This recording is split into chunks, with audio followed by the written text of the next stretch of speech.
When the greatest snooker player of all time starts making decisions that leave everyone scratching their heads, you know something serious is going on. And what Ronnie O'Sullivan did in just 3 days shocked the entire snooker world, leaving fans wondering if they had just witnessed the beginning of the end for the Rocket. Let's start with what happened in Leicester, because that's where everything started to unravel. January 2025, the Championship League Invitational, a behind-closed-doors tournament that most top players use as a warm-up before the bigger events roll around. For Ronnie, this was supposed to be his final tune-up before defending his Masters title at Alexandra Palace. 8 times he'd won that tournament, more than anyone in history. In just a few days, he'd be walking back into Ali Pali to face John Higgins in what everyone expected to be a classic first-round showdown. But something was off from the moment he walked into the Mattioli Arena. During his opening match against Robert Milkins, Ronnie missed a straightforward blue in the first frame. His reaction wasn't the usual shake of the head or quiet curse under his breath.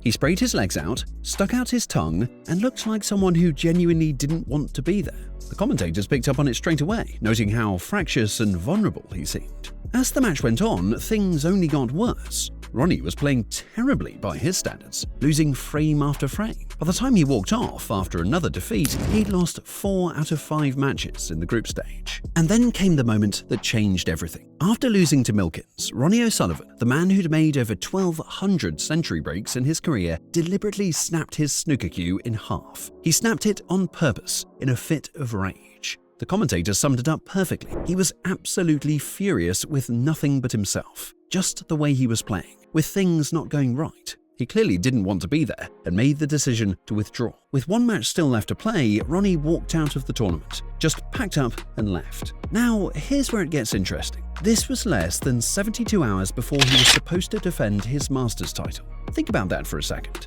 The 8-time champion of one of snooker's most prestigious tournaments, the defending champion had just broken his cue and walked out days before his first-round match. The snooker world held its breath, wondering what would happen next. 2 days later, on Friday, January the 10th, the World Snooker Tour made an announcement that sent shockwaves through the sport. Ronnie O'Sullivan had withdrawn from the 2025 Masters on medical grounds. The defending champion wasn't coming. The 8-time winner, the biggest draw in snooker, had pulled out just days before the tournament started. John Higgins would now face Neil Robertson in the opening round instead.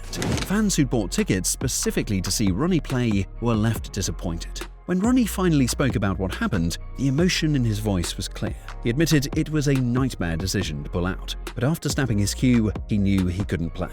The frustration had been building, the shots weren't falling, and something inside him just snapped along with the cue. Obviously, I wouldn't be doing my job if I didn't ask you about your withdrawal. Was it a tough decision? Yeah, it was a nightmare decision, really, to make. You know, if you'd have asked me Sunday was I ready to play, I probably would have been okay to play. But it's such a massive tournament, and I've obviously been on this 3-week trip away playing, and I just think I just exhausted myself. You know, a lot of pressure while I was away, and I just think the build-up of all that kind of just got a bit too much, really. So yeah, I mean, I lost the plot on Thursday, snapped my cue, so that's unplayable. So yeah, I just knew that at that moment in time the right decision was to not play, and such a big tournament, I thought, you know, that whoever was going to come in should have at least had a couple of days' notice, you know.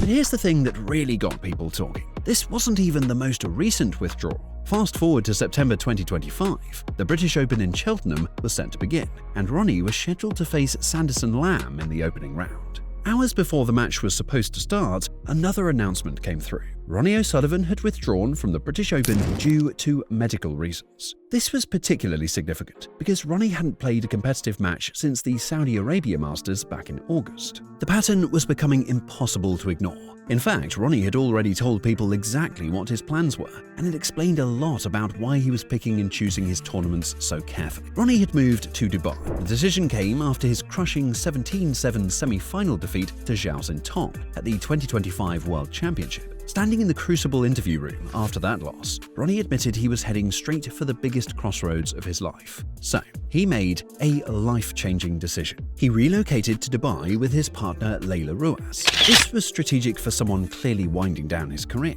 When Ronnie spoke about his future plans, he laid it all out. A lot of his work was now in China and the Middle East, so being based in Dubai made sense. The jet lag from constantly flying back and forth from the UK had been killing him. And then came the bombshell that really shocked everyone. He probably wouldn't play the Masters in 2026, the tournament he'd won 8 times, the event that had helped define his legendary career. He was walking away from it because it wasn't that easy to just get on a plane and come back to the UK from Dubai. He'd narrowed his schedule down to just 3 tournaments: the UK Championship, the Tour Championship if he qualified, and the World Championship at the Crucible. That was it. For a player who once competed in everything, this was a massive step back. But there was a method to his madness. Ronnie had already admitted he thought he'd retire at 35. He'd done an extra 14 years beyond that. The last time he played in Saudi Arabia, he had proven he could still mix it with the top players, even making history by becoming the oldest player ever to make a maximum in professional competition at 49 years old and 253 days old. So the ability was still there, but the desire to keep grinding week in and week out, well, that was fading fast. He had been open about getting worn out, about cutting out exhibition matches and long-haul travel just to conserve energy. His body was telling him things that his competitive spirit didn't want to hear. The reality check came when he started talking about the younger generation. Despite still being ranked number 4 in the world, Ronnie admitted that the older players, guys like John Higgins and Mark Williams, who were also 49 years old, just couldn't keep up anymore. They couldn't compete at a very high level with players like Judd Trump, Zhao Xintong and Kyron Wilson. Those 3 were a cut above everyone else now. Zhao had beaten him at the World Championship, and Ronnie genuinely believed the young Chinese star would become world number 1 someday. Was a legend recognizing that this time at the very top was coming to an end? But here's where those 72 hours in January became so important to understanding Ronnie's mindset. The Q-snap, the Masters withdrawal, the pattern of pulling out of tournaments, it all pointed to someone who was mentally and physically struggling with the demands of professional snooker. He couldn't ever see himself fully retiring because he needed things to keep him busy. That's why he'd gotten involved in other projects like launching a global snooker initiative and opening pool halls around the world. He'd also become a major supporter of Pluto Snooker 900, the world's first 24/7 dedicated snooker channel. When he spoke about his goals for every season going forward, his words were telling. He just wanted to be ready and well prepared. If someone played out of their boots against him, there wasn't much he could do about it. It was the mindset of someone who'd accepted that winning wasn't guaranteed anymore. Most players will play 15 to 25 frames a day in practice quite happily. When it means everything, it's more difficult to play with a clear mind, to make sound decisions every shot while controlling your emotions.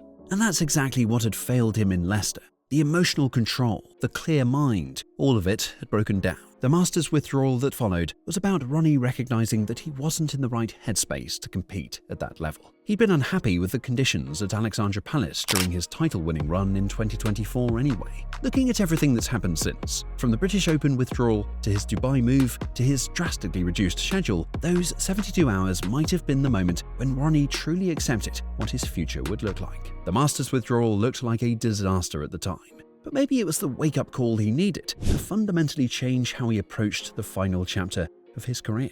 So what do you think? Did Ronnie ruin his career in those 72 hours? Is this the beginning of a sad decline or a smart exit strategy from someone who knows exactly what he's doing? Let us know your thoughts in the comments, and for more snooker content, click the screen below.